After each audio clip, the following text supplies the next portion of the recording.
ordem, o artigo 403 do Regimento Interno, e faço questão de apresentar a questão de ordem nos termos que vou relatar aqui. A respeito do sorteio. Não, a respeito da decisão de Vossa Excelência. Não. Essa reunião é destinada exclusivamente a proceder ao sorteio dos relatores. Presidente, me permita, o plenário é soberano. O senhor não pode indeferir uma questão de ordem minha antes de ouvir qual é a questão de ordem.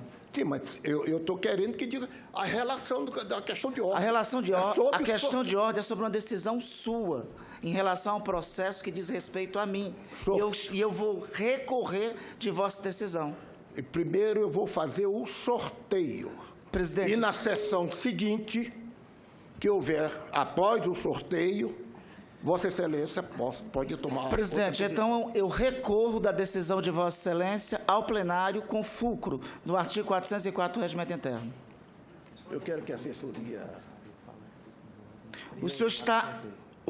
A questão de ordem que apresento é preliminar ao sorteio.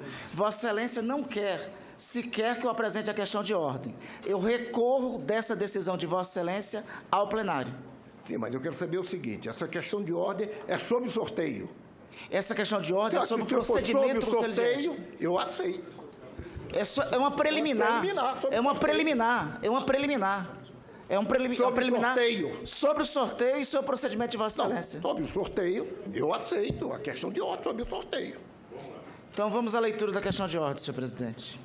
Senhor presidente, com base no artigo 403 do Regimento Interno do Senado, formulo a seguinte para a questão de ordem para que o processamento da petição número 2 de 2013, convalidada ilegalmente na denúncia 1 de 2015, primeiro item dessa pauta, seja obedecido o disposto no artigo 17, parágrafo 2º, incisos 1 e 3 da Resolução número 20 de 1993. Combinado com artigo 412, inciso 4º, assim disposto. Artigo 17. Perante o Conselho de Ética e Decoro Parlamentar, poderão ser oferecidas por qualquer parlamentar, cidadão ou pessoa jurídica denúncias relativas ao descumprimento por senador de preceitos contidos no regimento interno neste Código. No parágrafo 2º diz o seguinte: apresentada a denúncia, o presidente do Conselho de Ética e Decoro Parlamentar procederá ao exame preliminar de sua admissão no prazo de 5 dias úteis, determinando o seu arquivamento dos seguintes casos. 1.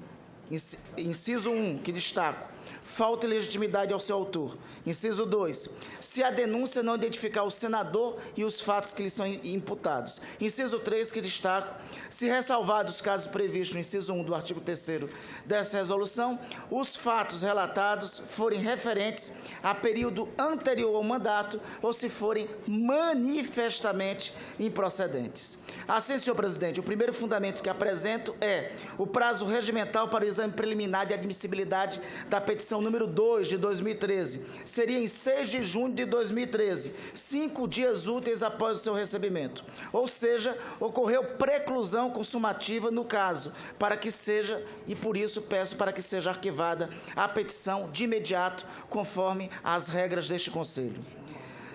Seguida, violando o princípio previsto no nosso regimento interno, que determina a nulidade de qualquer decisão que contraria norma regimental.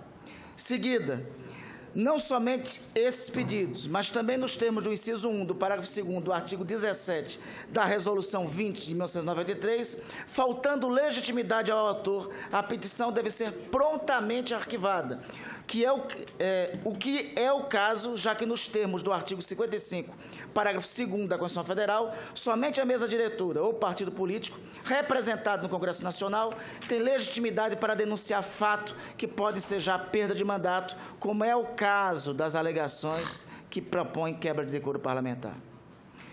Seguida, para se prosseguir o feito, algum partido político ou mesa diretora deveriam endossar a denúncia por quebra de decoro. Em seguida, do contrário, senhor presidente, todo e qualquer cidadão, bem ou mal intencionado, abriria procedimento nesse Conselho, pondo em dúvida e risco o decoro parlamentar e a legitimidade do mandatário. A Constituição Cidadã de 1988, sabidamente, impediu tal expediente. Além do mais, senhor presidente, o inciso 3 é claro, será determinado o arquivamento se os fatos forem referentes a período anterior ao mandato ou se forem manifestamente improcedentes. As duas hipóteses, repito, senhor presidente, se enquadram na questão em tela. São manifestamente improcedentes e o período é anterior ao mandato. Os fatos narrados são de período anterior ao mandato, por mais que o autor das denúncias adite com os termos de meu discurso em plenário, negando as graves acusações a que me imputam. Essas declarações se referem a fatos relacionados a período anterior ao mandato. Vejam que a imagem de um parlamentar é patrimônio, porque zela toda a sua vida. Vejam, e destaco, senhor presidente, que a imagem de um parlamentar é patrimônio, porque zela por toda a sua vida, antes, durante e após o mandato. Rechaçar acusações sabidamente falsas que pesam contra um agente público é sua obrigação. Do contrário, atrai para si culpa que não lhe cabe. O que fiz na tribuna, refutando as alegações, foi exercício do meu direito constitucional à defesa e ao contraditório em me defender contra crimes aviltantes contra minha honra. E em relação a isso, senhor presidente, no meu caso, eu não transijo. O que se esperava? Que silenciasse acerca dessas graves imputações, alijando-me do direito do contraditório? Não declarei qualquer inverdade, apenas contraditei as pesarosas acusações que me opunham. Não é razoável ou consentâneo dos direitos fundamentais concluir que a mera contradita a ofensas espúrias em si falta com a verdade ou defraudação à opinião pública. Incumbe ao delator a comprovação da falsidade. Entretanto, este último limitou-se tão somente a fazer remissivas as provas que já havia acostado com a verdade ou a defraudação à opinião pública. Incumbe e também, em violação ao inciso 3º do parágrafo 2º da Resolução 20, deveria ser arquivada a petição número 2, 2013, pois os fatos relatados são manifestamente improcedentes. Isso porque, conforme demonstrado antes mesmo da autuação da presente, há farta prova de que os documentos que instruem a petição são falsos.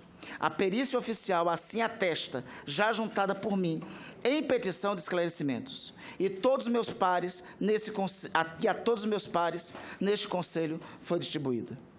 Deste modo, senhor presidente, sirvo-me da presente questão de ordem para requerer liminarmente, antes da apreciação do primeiro item dessa pauta, que a petição número 2 de 2013 seja prontamente arquivada, junto de seus adendos e aditamentos, revogando-se o ato que admitiu, registrou e autuou a denúncia de número 1 de 2015. Senhor presidente, tenho aqui, essa é a simples e relativa questão de ordem, mas tenho aqui os documentos necessários que comprovam a total improcedência dessas caluniosas afirmações. Além do mais, essa questão não tem forma, não tem mérito, não tem condição nenhuma de admissibilidade por parte desse Conselho. Portanto, apresento assim, respeitosamente, a Vossa Excelência, esta questão de ordem.